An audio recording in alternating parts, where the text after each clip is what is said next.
Hello Gopalganj, কি অবস্থা? ভালো তো? শুনতেছি আপনারা নাকি তেল সংকটে ভুগতেছেন। হ্যাঁ। ব্যাপার নেই তো।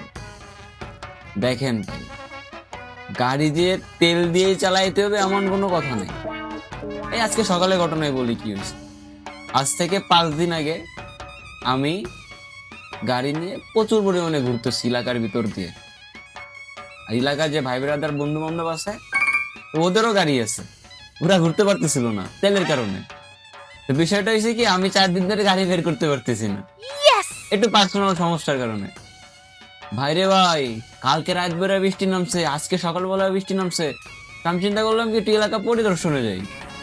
দেখি এক একজন আসে গাড়ি নিয়ে আমার উপর দিয়ে উঠাই দিতে যায়, পাশ দিয়ে যায়, হরেন চালায়।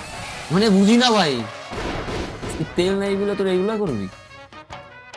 একদিন আমার গাড়িতেও তেল আসবে, একদিন আমার গাড়িতেও তেল থাকবে, আমিও আমার গাড়ি নিয়ে বেরোবো, আমিও পিক আপ বাড়ি দেবো, হরেন দেবো, পুক পিট সবকিছু আমিও দেবো। তাহলে আজকের দিনটা মাথায় রাখলাম।